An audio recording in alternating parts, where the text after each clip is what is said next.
para o nosso preleitor, o nosso irmão Rubens.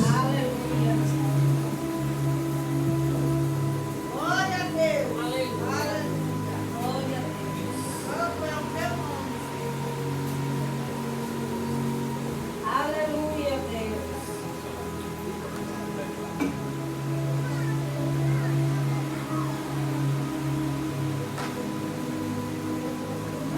Boa noite, igreja, paz do Senhor. Eu fico muito alegre e eu fico muito regozijado em espírito quando o Espírito Santo ele me impressiona. Essa palavra estava pronta desde o mês 10, desde quando eu pisei aqui pelas primeiras vezes. Eu já tinha ministrado uma palavra para cá, para essa igreja. E o pastor já tinha previamente conversado a respeito. Mas acabou que nos últimos dias o Espírito Santo mudou a direção da palavra e eu só me permiti, só me abri para que ele agisse. E quando o pastor começou a pregar acerca de Êxodo 20, 22, acerca dos órfãos, e que a verdadeira religião é essa, eu me lembrei de Tiago, porque no Novo Testamento Tiago também diz a mesma coisa. A verdadeira religião é cuidar do órfão e das viúvas. E eu fico muito feliz porque minha palavra está correlacionada diretamente a isso. E hoje mais cedo o Espírito Santo me catucou. E eu falei, irmão Dário, cadê irmão Dário? Eu disse, o Espírito Santo está me incomodando para o pessoal levar o RG para a igreja. Eu disse, Jesus, o que é que vão pensar de mim se eu pedir para o pessoal levar o RG? Eu não sei nem se vai dar tempo, tomara que não dê nem tempo, porque eu acho que eu vou passar constrangimento. Então, as coisas que o Espírito Santo pede da gente, que era estranho. Mas eu vou precisar falar com vocês no culto de missões, no primeiro culto do ano de 2025, sobre identidade. E como é bom saber que eu posso falar de identidade, porque o Espírito Santo já abriu espaço para eu falar de identidade. Eu vou falar de confiança na identidade e no negócio. Porque se nós não tivermos confiança na identidade e nos negócios que Deus atribui a nós, muito provavelmente esse ID será impossível.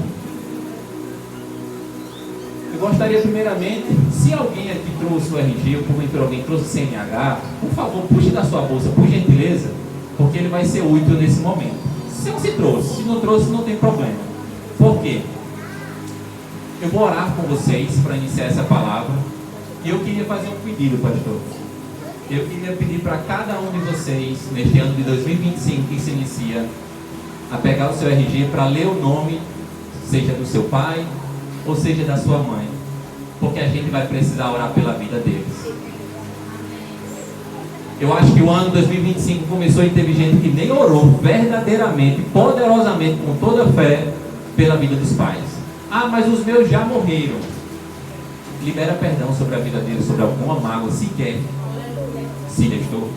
Amém?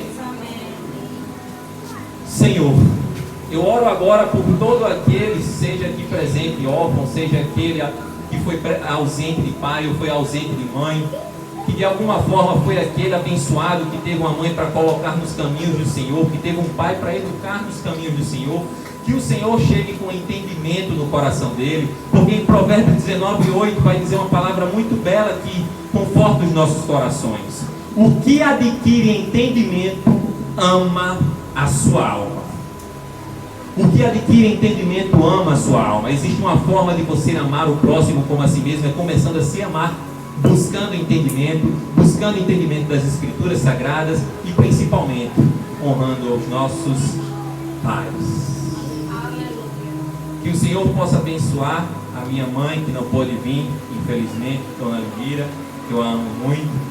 Possa abençoar todas as mães aqui que estão presentes com seus filhos, mães que já partiram, pais que já partiram, mas que seja um culto confortante, Senhor, para que a gente possa verdadeiramente ter confiança na nossa identidade, na identidade que Tu tem para nós, e assim nós pedimos e abençoamos esse momento, em nome de Jesus, amém.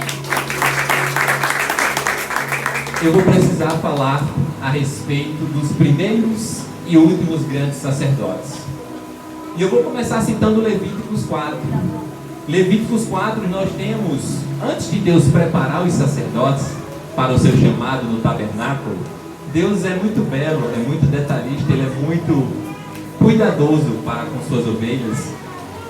E ele, antes de ungir, antes de consagrar Arão, antes de consagrar seus filhos, ele faz uma coisa belíssima. Ele estabelece os sacrifícios pelos erros dos sacerdotes. Caso os sacerdotes viessem a errar, era necessário que eles sabessem o que fazer. Em Levítico 8 há a consagração de Arão e seus filhos.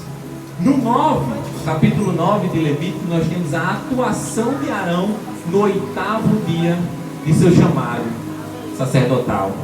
Porém, no 10, muita coisa infelizmente acontece. No capítulo 10 de Levítico, eu vou pedir para que, se possível, abram a Bíblia comigo. É o 3º livro das Escrituras.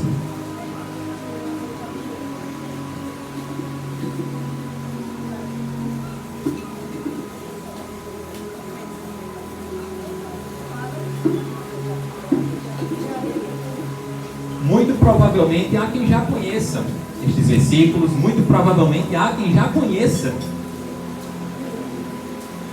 Mas eu quero trazer um novo entendimento para vocês, conforme o Senhor me amou e me permitiu que eu trouxesse entendimento a mim, por meio do seu Santo Espírito, para eu edificar a igreja nessa noite. Versículo 1, capítulo 10, Levítico.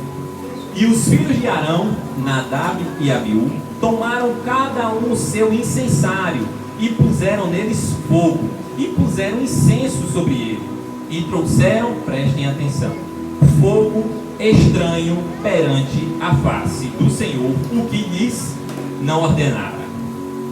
Nós temos um exemplo claro aqui de desobediência. Desobediência. Eles acenderam um fogo estranho esse que o Senhor não reconheceu, fogo estranho esse que Deus não ordenara, um fogo estranho esse que não soou bem a face do Senhor. Resultado, versículo 2: então saiu fogo de diante do Senhor e os consumiu, e morreram perante o Senhor. Irmãos, todas as vezes que nós formos desobedientes àquilo que Deus nos chama, todas as vezes que nós não tivermos a confiança na identidade dele, que ele tem para nós, todas as vezes que nós não entendermos qual é o nosso negócio aqui nessa terra, o que ele nos chamou para fazer, a gente vai tentar fazer o jeitinho brasileiro. O jeitinho brasileiro é tentar fazer as coisas, pode sentar, fazer as coisas da forma como convém, do nosso jeitinho. E eu fiquei muito preocupado, pastor, para saber o que era esse fogo estranho. Muitos teólogos ao longo do tempo, historiadores, se empenham para saber o que é esse fogo estranho, porque a Bíblia não dá detalhes, só narra fogo estranho. E me chamou uma coisa muito importante que o Espírito Santo me conduziu, sobre o incenso.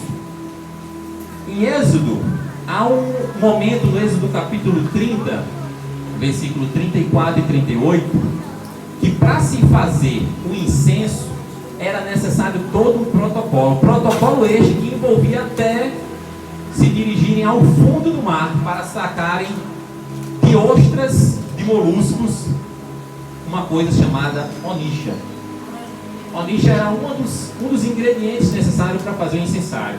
Então você imagine 2 jovens recém-consagrados terem que mergulhar no fundo do mar para encontrar esse ingrediente, nada fácil. Eu acredito que um olhou para o outro, isso é um achismo meu, não está na Bíblia. Ei, vamos fazer senso mesmo. Isso é muito sério. Isso é muito sério. E o que me chama a atenção aqui, depois desse fogo estranho, é que tudo começou. Moisés se posicionou. A Bíblia fala no seu versículo 16: e Moisés diligentemente buscou o bode da expiação, e eis que já era queimado. Portanto, indignou-se. Em outras traduções diz irritou-se, e outras dizem irou-se. É interessante que em outro momento a Bíblia fala que Moisés era um homem manso, como nunca houve nada igual, nunca houve ninguém igual. Moisés era manso. E agora nós temos Moisés irado. As situações, as circunstâncias, as heresias, elas requerem atitudes mais duras dos sacerdotes, principalmente quando se envolve morte. Quando você peca e há pecado de morte, a Bíblia diz: muito cuidado, porque tem pecados que são de morte, e estes pecados que são de morte, os sacerdotes têm que se posicionar. É por isso que o pastor, antes de começar esse culto, ele pediu total atenção de vocês, para que o entendimento de vocês fosse completo, para que a alma de vocês fosse enriquecida quando ele tocasse num assunto tão delicado que é sobre órfãos. Ninguém aqui quer ser órfão, ninguém aqui quer ser órfão, mas infelizmente crianças ficam órfãos. E cadê a igreja para ampará-los? A mensagem que Deus quer trazer para nós, por meio de mim nessa noite, assim como trouxe pelos irmãos, é que tenhamos confiança na identidade, entreguemos o melhor a Deus no negócio que a ti Ele confiou. Deus confia algo a cada um de nós aqui. A mim me confiou a missão de trazer a palavra na noite de hoje. Aos irmãos um hino, às irmãs um louvor, a outros a oração pelas nações, e assim é constituída a igreja do Senhor. A grande lição de moral que se pode tirar nesse primeiro momento da morte de Nadab e Abiú é que, pela primeira vez nas Escrituras Sagradas, nós vemos duas pessoas estarem certas. Arão estava certo. Quando Moisés levantou a voz para ele, versículo 3, porém Arão calou-se. É muito difícil saber que você confia os seus filhos em uma missão, os seus filhos falham e o resultado é a morte. E a resposta mais sábia desse texto se vem do versículo 19. Quando Moisés, após irar-se, após ficar indignado, como a Bíblia diz, Arão dá uma resposta muito bela. Arão diz: eis que hoje ofereceram a sua expiação de pecado e o seu holocausto. Afinal, o fogo era colocado no altar para que o novilho, ou seja, qual seja o animal, fosse sacrificado. E os sacerdotes, eles tinham que se alimentar daquele alimento sacrificado, porque naquela época havia um intermediador entre Deus e os homens, e aquele intermediador eram os sacerdotes. Sacerdotes estes que o próprio Deus escolheu. E o versículo continua: e tais coisas me sucederam. Meus filhos ofereceram o holocausto, meus filhos ofereceram a expiação, mas tais coisas me sucederam. Um pai se posicionando em defesa dos filhos. Eles morreram, mas a vergonha ficou para mim. A vergonha ficou para mim como pai, porque eu não eduquei meus filhos para isso. Eu não eduquei para eles morrerem perante a presença do Senhor, porque eles não estavam conforme as ordenanças de Deus. Imagina a decepção desse pai. No 8º dia após a sua consagração, como a Bíblia diz, no capítulo 9, ele se colocou à disposição. Logo no capítulo 10 e seguinte, nós já temos a trágica morte de seus filhos. Eu hoje comer a expiação do pecado seria, pois, aceita aos olhos do Senhor? Esse foi o questionamento final de Arão. Será que se eu comesse o sacrifício que custou preço de sangue, porque meus filhos não estavam minimamente em ordenança divina, meus filhos falharam, será que se eu comesse esse pecado, eu como intermediador entre Deus e os homens, Deus iria aceitar? Nós vemos dois homens cheios da verdade, mas só um cheio do Espírito Santo, só um cheio da sabedoria. Moisés, durante toda a vida, ele foi cheio e repleto, mas nesse momento Moisés levou ao pé da letra. Você tinha que comer o sacrifício, você não podia ter deixado de comer. Você também quer morrer assim como seus filhos? Você é o sumo sacerdote. Eita, Moisés foi perfeito em tudo que fez, mas nesse momento o excesso da perfeição, o excesso do zelo fez com que ele ficasse cego mediante ao 5º mandamento da Bíblia. Êxodo, capítulo 20, versículo 12. Honrem pai e mãe, para que seus dias se prolonguem nesta terra conforme Deus quiser.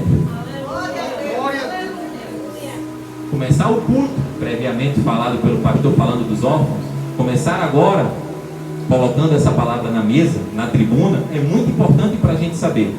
Deus quer verdadeiramente que a gente se posicione para orar pelos nossos filhos, porque um pai sabe orar pelo filho. Nem todos aqui vão ter a mesma sorte de Dona Gerlândia, de ter um filho maravilhoso que caminha nos caminhos do Senhor, ou vice-versa. Nem todos aqui vão ser um filho como o Igor, que vai ter uma mãe diaconisa para orar e interceder por ele nos dias difíceis e nos dias bons. Nem todos cresceram com uma criação divina, mas uma coisa é certa, eu posso lhe dizer em plenos pulmões: todo o chamado começa pelos seus pais, quer você queira ou não, porque se você está vivo, alguém gerou você, alguém cuidou de você quando você adoeceu, alguém trocou as suas fraldas, e a gente se esquece. Hoje eu sou pai, infelizmente ele não pôde estar aqui juntamente com minha esposa, peço até perdão, porque para mim foi difícil sair do culto hoje. Previamente eu tinha orado e Deus tinha confirmado para ela não ir. Hoje ela amanheceu com a bactéria no olho, uma noite quase não dormiu, ficou sem conseguir ver, misericórdia, mas eu orei antes de sair de casa, abençoei ela e vim em paz. Não sabia o porquê que Deus não tinha autorizado a vir, mas já informo, pastor, ela está com a doença no olho, tá bom, não está conseguindo enxergar direito, e eu não achei correto, coerente que eu colocasse a saúde dela. Então, meus irmãos, o que eu quero dizer a vocês é que a grande lição de moral é essa: que vocês sejam cheios do Espírito Santo, cheios de sabedoria. Quando acontecer uma situação de morte, faça como Moisés, faça como Arão, se cale. Moisés começou a falar, Arão se calou. Moisés continuou a falar, e cheio da razão, porque Deus tinha dado a ordenança direta a Moisés, e Moisés tinha passado aos sacerdotes. Mas o verdadeiro sacerdote, ele escuta a advertência, ele escuta para reproduzir aquilo que Deus minimamente espera dele. O que Deus minimamente espera de nós é um coração voltado a Ele, entregue a Ele, curvado a Ele. Honrar pai e mãe é apenas um dos veículos de se aproximar de uma vida mais satisfatória em Deus. Nadab e Abiú, o chamado começa pelo pai. Olha a importância de honrar os pais. João Batista, o chamado começa pelo pai. Até Jesus, o chamado começa pelo pai. Maria engravida de um menino virgem.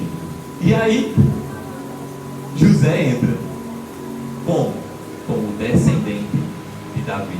Humanamente, pela árvore genealógica, quem é o descendente de Davi é José, humanamente falando. Mas quem assume como descendente de Davi é o Rei dos Reis, o nosso Senhor Jesus Cristo. Não de Nazaré, mas aquele, conforme as profecias diziam ainda no tempo de Davi, nascido em Belém. Tiveram que deslocá-lo de uma cidade a outra para que ele nascesse conforme minimamente Deus esperava, em Belém, conforme as Escrituras diziam. Eu fico muito feliz porque Jesus reconhece que para Deus, para Ele, o maior profeta é João Batista. Mas por que o maior profeta de todos os homens é João Batista?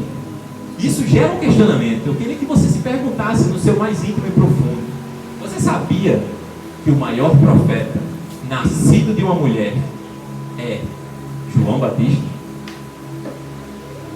João tem uma coisa muito única. João, seu chamado não começou por ele mesmo, começou com seu pai, Zacarias. Inclusive foi perguntado aqui no dia de questionamentos quem era o pai de João Batista. Até ganhei uma balinha. Quem tem memória boa recordou agora.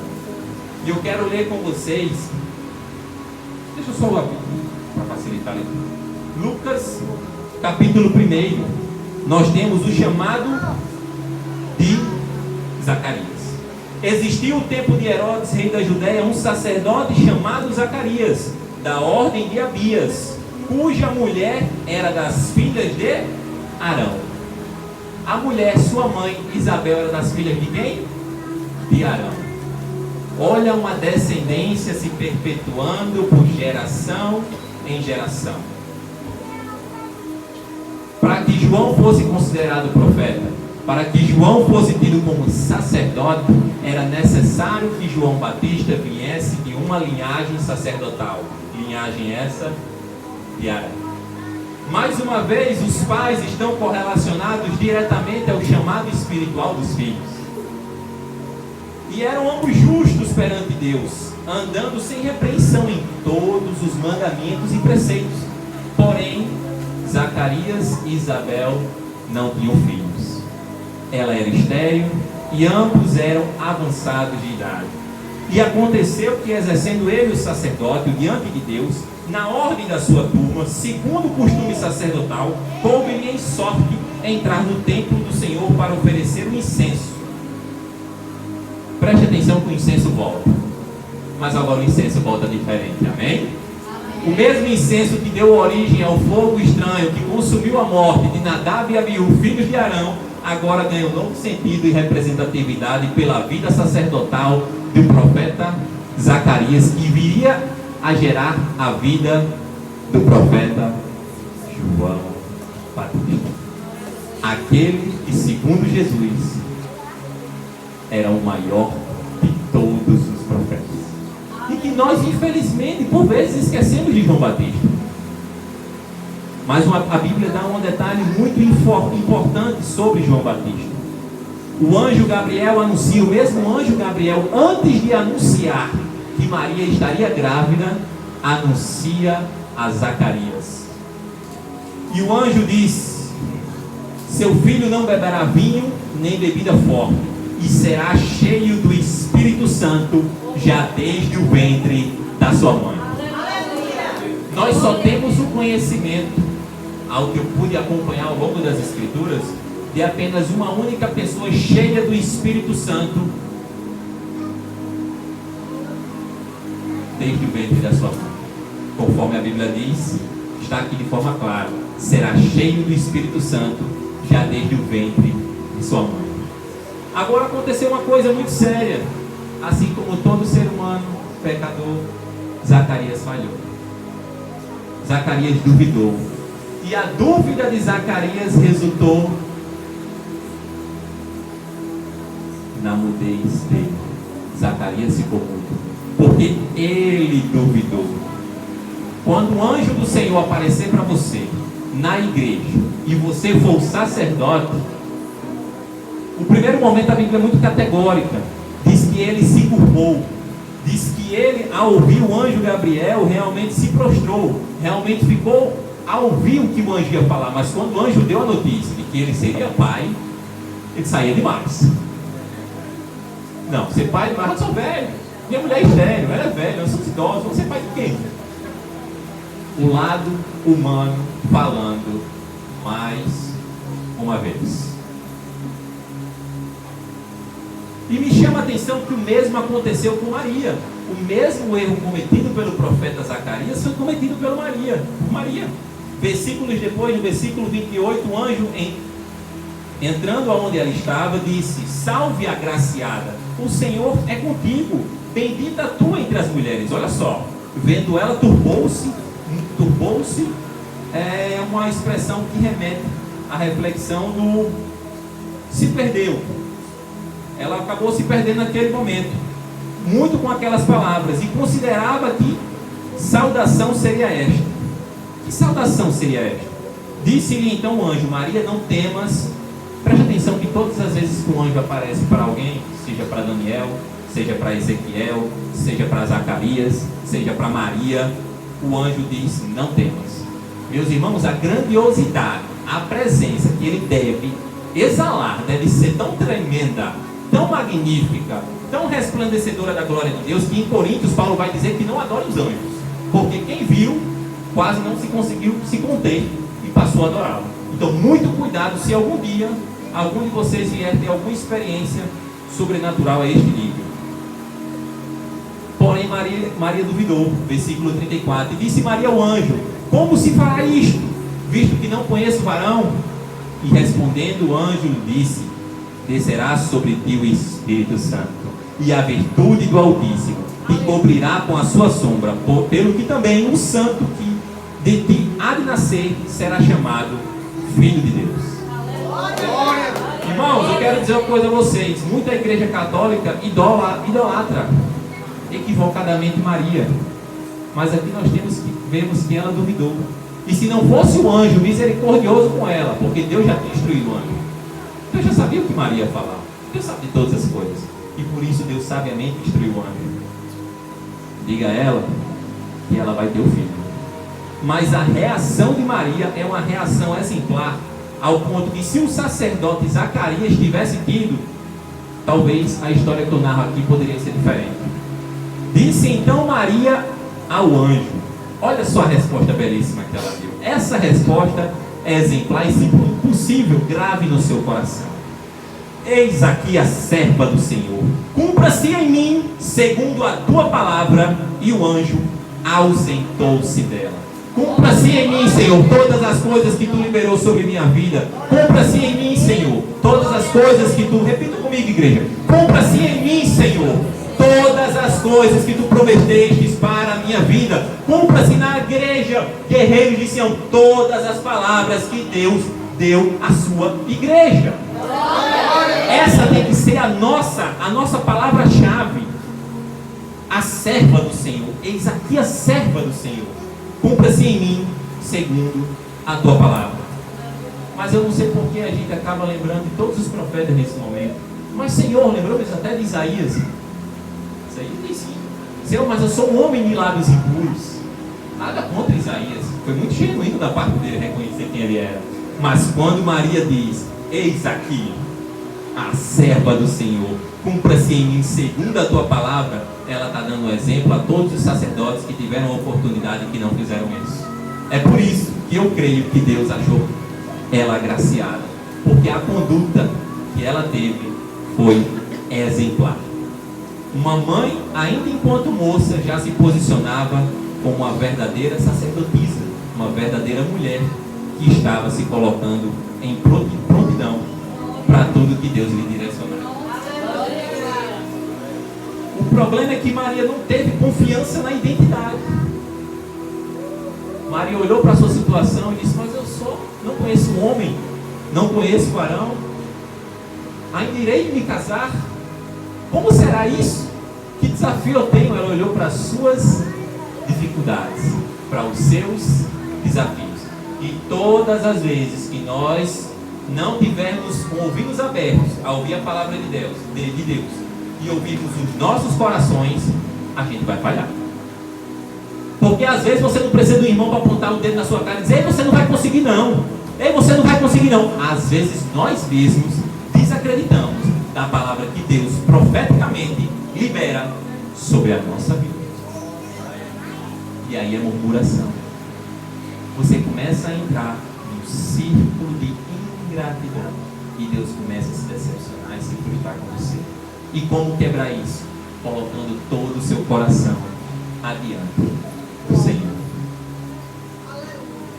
Qual a identidade bíblica em Deus para Maria? É que ela é agraciada, é que ela é bendita, e que finalmente ela entendeu o negócio que Deus tem para ela. É criar Jesus, o Filho de Deus, aquele que estava para vir e agora ele vem por meio dela. Eu não a julgo, porque talvez se eu fosse mulher e estivesse no lugar dela, talvez muitos de nós teríamos até uma atitude não tão admirável quanto Maria. Porque uma atitude de eis aqui a serva do Senhor, cumpra-se em mim segundo a tua palavra, é para a gente colocar aqui e reproduzir isso no nosso cotidiano, dia por dia. Agora, eu quero falar quem foi João Batista. Eu falei do seu pai, eu falei de sua mãe Isabel, que era estéril, que já foi um milagre ele ter sido gerado. Mas primeiro o anjo informou a Zacarias que ele seria pai de João. Primeiro o anjo informou a Isabel. Primeiro o anjo informou a uma outra família, depois a Maria.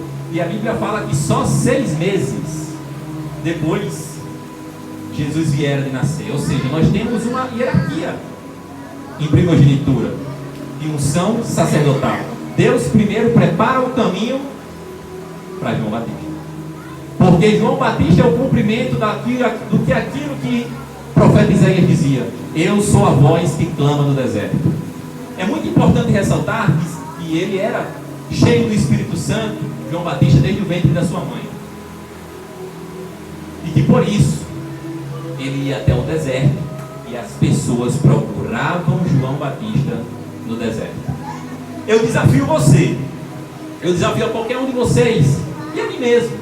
Se algum dia nós nos acharmos cheios do Espírito Santo demais, nos acharmos bom demais, suba lá a duna de Genipapu e espera para ver quem vai te acompanhar para ouvir tu pregar. Suba lá. É um desafio. É isso que João Batista fazia. Ele ia até o deserto e as pessoas iam sedentas atrás dele. A Bíblia fala que João Batista começou o seu ministério, mas quando Jesus vai de encontro a João Batista, Jesus ainda estava a começar o seu ministério. O ministério oficialmente de Jesus só começou a partir do momento do batismo, pois o Espírito de Deus, os anjos, guiaram Jesus para o deserto e lá ele foi tentado no 40º dia. A gente tem que entender que existem processos. A gente tem que entender que o profeta ele não nasce do nada. A gente tem que entender que os pais educam dia após dia na expectativa de que os seus filhos, como diz o ditado, dê pra gente. Mas dê pra gente do bem.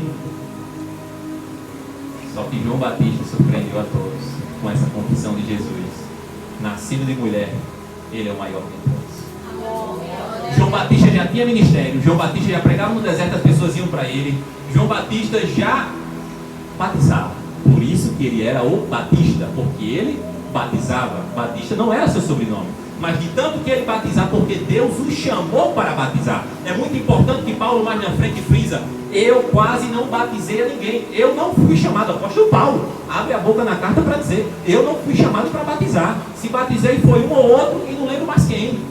É muito categórico isso, você saber para que Deus te chamou, qual é o negócio que Deus tem para você. Talvez você nunca batize ninguém, e talvez você batize tanto, que você seja chamado também de batista. Eu não sei do que Deus tem para você, eu sei do que Deus tem para mim. O que será que Deus tem para você?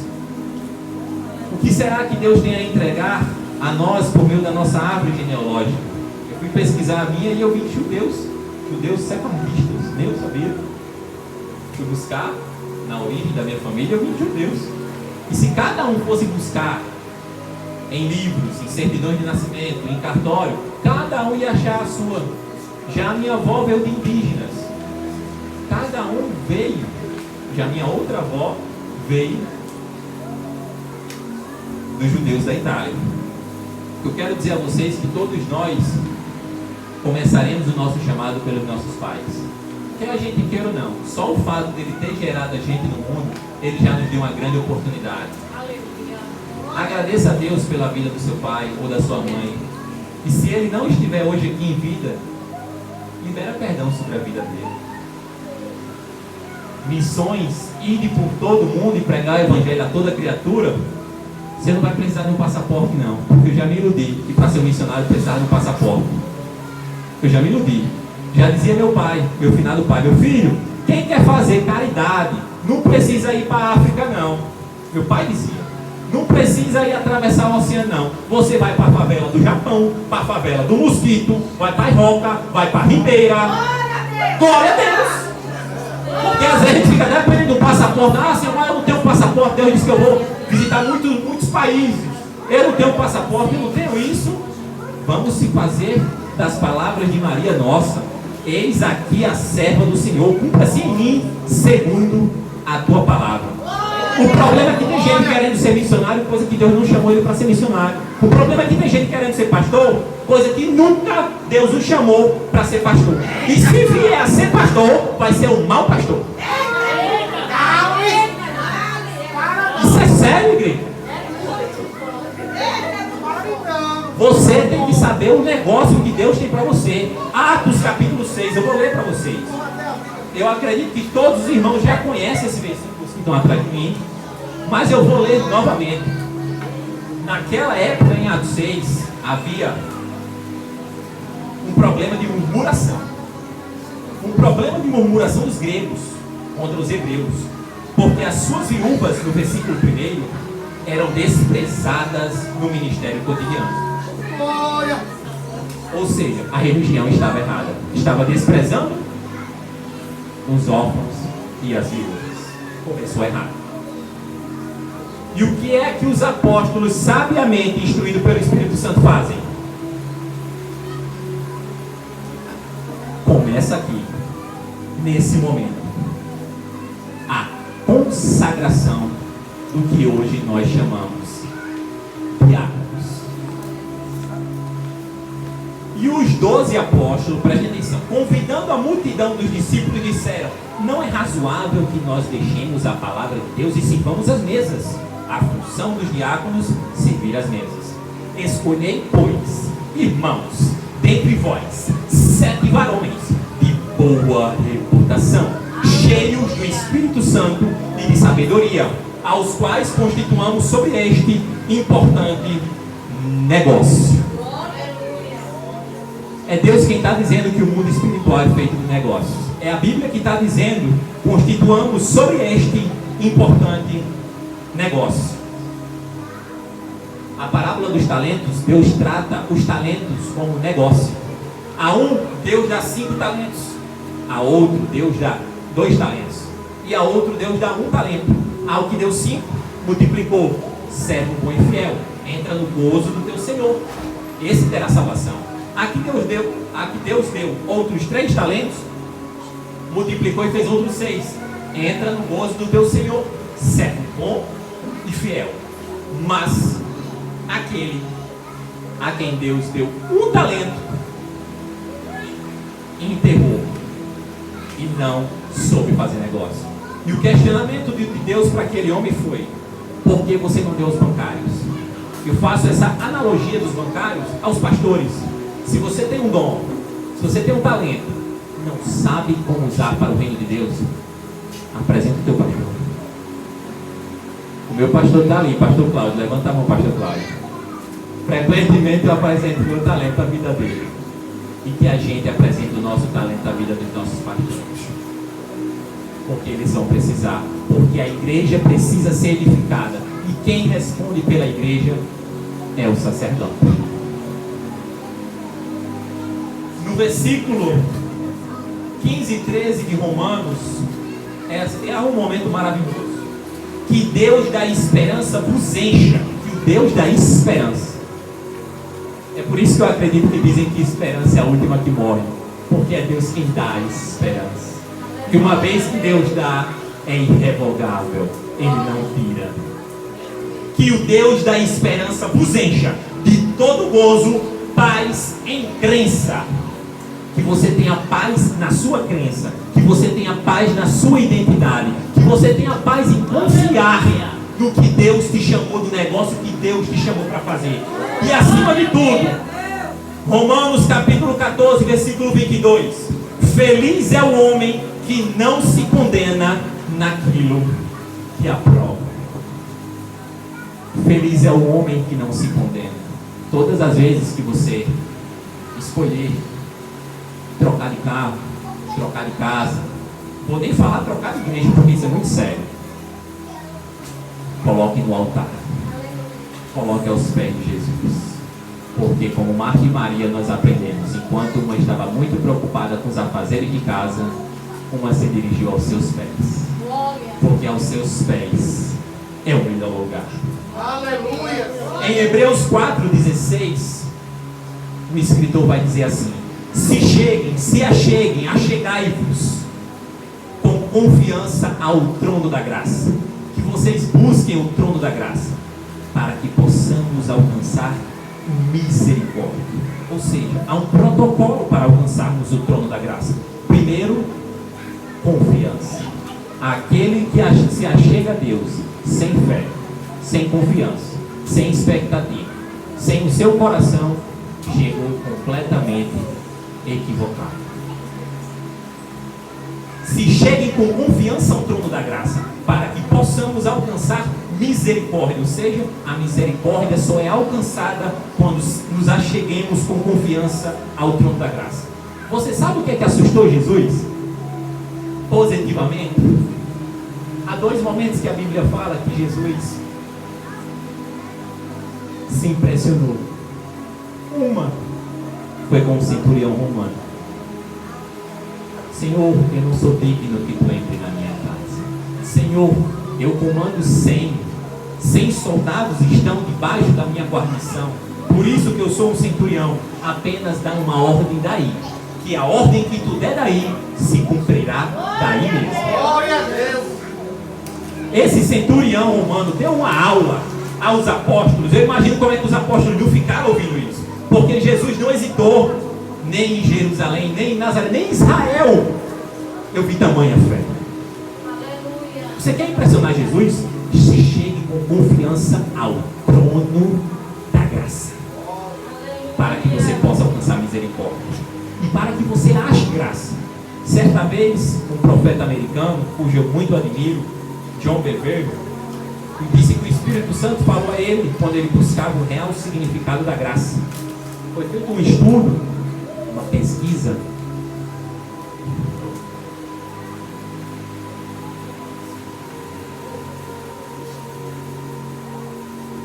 Nas ruas, nas igrejas, o que é a graça?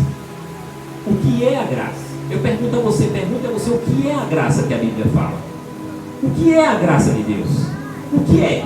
Se pergunte, se questione, porque muito a gente fala a respeito da graça. Mas o que é a graça? E ele disse que naquele momento o Espírito Santo falou fortemente no coração dele, que ele se arrepiou. E ele não se conteve em lágrimas, e ele teve que transbordar isso ao livro. Alguns dos livros que eu li, ele fala da graça. E a graça, assim o Espírito Santo revelou, é o poder de Deus. A graça é o poder de Deus. Então quando Deus diz, se cheguem com confiança, em Hebreus 4,16, ao trono da graça, para que possamos alcançar misericórdia e achar graça, é para que possamos alcançar o poder de Deus, que é misericordioso, e que por isso nós seremos salvos. E para que nenhum se ache que é digno da salvação, a salvação se dá por ele e por nenhum outro, nem por si mesmo. Por mais que você se empenhe a ser um bom pai, uma boa mãe, uma boa dona de casa, se esforce, porque o reino dos céus, a ida para o reino do céu já começou, e ela começou aqui, e ela começou agora. Que nós nos acheguemos ao trono da graça.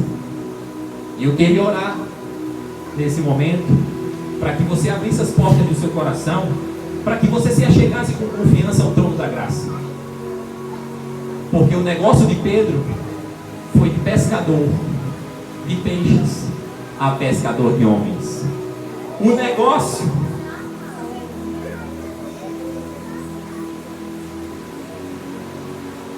dos anjos é nos separar dos bons e dos maus, porque aquele que não tiver o nome escrito no livro da vida, este não entrará no reino de Deus. O Senhor vai nos chamar pelo nome. É por isso que eu pedi para que você lesse o nome do seu pai, o nome da sua mãe, o nome do seu filho. Leia e traga em oração agora, porque será o nome dele que o anjo vai procurar lá, no livro da vida. Não é Dedé, não é Bebé, não é o apelido. Eu não sei qual é o apelido carinhoso que seu pai, sua mãe ou seu filho tem. Eu não sei, mas Deus vai chamar ele pelo nome. E eu torço para que o nome de sua família esteja lá. Oremos, igreja. Senhor, assim encerro esse momento de oração no culto de missões. Agradeço porque até aqui o Senhor me conduziu. Assim como Pedro saiu de pescador de peixe para pescador de homens, assim como os anjos foram destinados, Senhor, para nos separar no dia do juízo final, que nós saibamos o que está escrito no livro de Coríntios. Não sabeis vós que ai de julgar os anjos? Para que um dia eu e você sejamos dignos minimamente de julgarmos os anjos, conforme em 2 Coríntios Paulo escreveu, que a gente se achegue com confiança ao trono da graça diabólica. Não espere para amanhã. E que todas as vezes que o pastor de vocês abrirem a boca, seja o de vocês ou seja o meu, abrirem a boca para dizer, se examinem a si mesmo e se julguem antes da Santa Ceia, que vocês coloquem o coração de vocês em pranto, que vocês coloquem o coração de vocês à mesa de Cristo, não na tribuna do púlpito humano, mas na tribuna celestial do altar de Deus, de onde precede toda graça e todo entendimento, de onde rios de água vão jorrar do coração daquele que crê nele. Assim Deus quer de nós, para que o nosso coração esteja entregue a Ele. E assim nós cremos que aquele que se chegar com fé, assim como o centurião romano, aquele que coloca toda a sua fé, aquele que tiver uma boa vontade como a de Maria, seja feita conforme a tua palavra, para a minha vida, para dos meus filhos ou dos meus pais, e para a minha igreja, que é a tua igreja, em nome de Jesus. Amém. Deus abençoe o início de 2025 maravilhoso para cada um de vocês. Amém.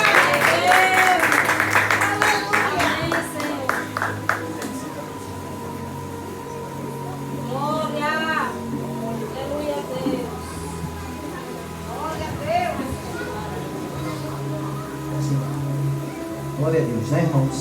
Graças a Deus.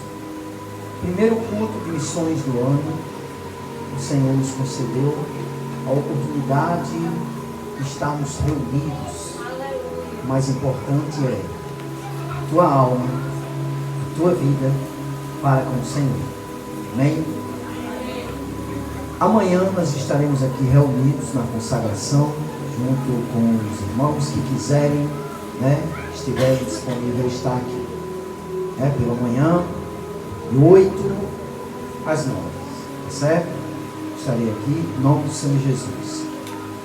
E terça-feira, né, irmãos? Culto de Santa Ceia, primeira ceia do ano. Vamos dar o nosso melhor, né? Vamos entregar a Deus, né, o nosso melhor, para a honra e glória do Senhor Jesus Cristo. Amém? Eu vou, antes da gente orar encerrando, não, melhor depois, né? Eu encerro, aí você deixa o microfone aberto e fala, tá bom? Nós vamos encerrar o culto. Eu vou pedir só um minutinho de vocês, depois que encerrar o culto, que o irmão Igor, né, o nosso obreiro, tem algo a falar, tá certo? É um recado aí, tá bom? Isso, os irmãos da igreja, tá certo? Tá certo? Vamos orar encerrando esse trabalho, para a honra e glória do Senhor Jesus, que o Senhor venha, né, nos conduzir. E você que veio hoje nos visitar, né, os visitantes dessa noite, as portas e o coração está aberto para vos receber a hora em que quiserem vir até este lugar. Amém? Fico muito feliz pela irmã de Bruna estar aqui conosco. Muito obrigado por ter vindo. Jesus te abençoe grandemente. Os irmãos que vieram aí, Deus tinha um projeto com vocês hoje aqui, né? Graças a Deus. E a gente fica muito feliz de conhecê-los, viu? Jesus abençoe grandemente, né? O pastor do meu amado irmão aqui, né? Jesus abençoe ele. Obrigado por ter vindo, meu amado. Jesus abençoe. Oremos ao Senhor para a honra e glória do Senhor Jesus Cristo. Pai querido e santo, Deus da glória, é no teu nome, Senhor, que nós te agradecemos, ó Senhor, por esta rica e maravilhosa oportunidade de estarmos reunidos na tua presença. Te agradecemos, ó Senhor, pela vida de cada um, Pai eterno, que aqui está, e pela vida daqueles que não puderam chegar até aqui. Senhor, Pai da glória, que o Senhor possa despertar a tua igreja nesta terra, cada bairro, cada cidade, cada município, cada estado, cada país, em teu santo nome. Que o Senhor possa abençoar, Pai amado, a tua igreja e despertar para a tua vontade, para o teu serviço, Pai amado, Pai da glória. Que as pessoas possam ter mais amor em seus corações, para que possam olhar mais uns para com os outros diante de ti, da tua face. Abençoa grandemente, ó Deus, em teu santo nome. Leva-nos em paz e segurança às nossas casas, acampa os teus anjos. Nos abençoa com toda sorte de bênçãos espirituais, pois sabemos que as demais coisas é acrescentada. Para a honra e glória do teu nome, é o que nós te pedimos e já te agradecemos no teu santo e poderoso nome. Amém. Glória a Deus. Erga suas mãos, curva suas cabeças, receba a bênção do Senhor. Que a graça do nosso Senhor e Salvador Jesus Cristo, o amor de Deus nosso Pai, a comunhão e as consolações do devido Espírito Santo de Deus,